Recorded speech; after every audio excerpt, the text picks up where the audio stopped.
Michael Quander is live on Capitol Hill this morning. Michael, what should voters be on the lookout for in this election cycle? Yeah, Tony, good morning. Look, we spoke to researchers who say that these protests that we've seen happening across the country seem to have sparked a shift in the way people may vote this November. And here are 3 things you need to know about it.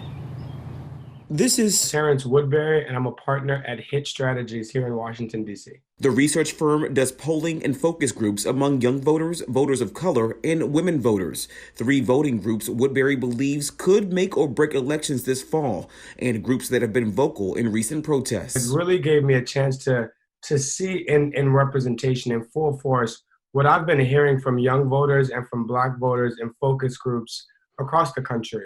A sense of frustration, a sense of cynicism towards the political process, and a sense that they have been participating in a transaction, in a social contract that they have not been getting their end of the bargain on. First, Woodbury found young people are the largest and potentially the most influential group of voters.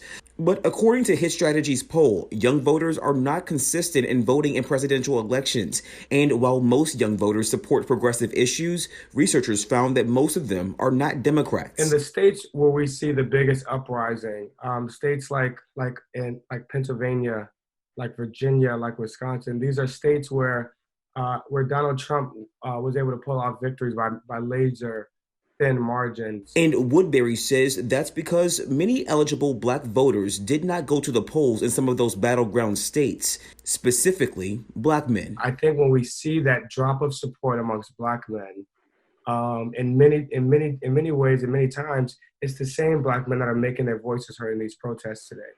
It's Black men that do not feel like they are advancing their priorities and advancing their issues in their communities by voting, and they're trying to find other political ways of achieving those goals. Now, lastly, Woodbury added that President Trump had a lot of support from white women during this last election. He says that Joe Biden will need to get some of those voters to swing his way if he wants to pull off a win. I'm reporting live in downtown D.C. at the Capitol building. Michael Quander, back to you.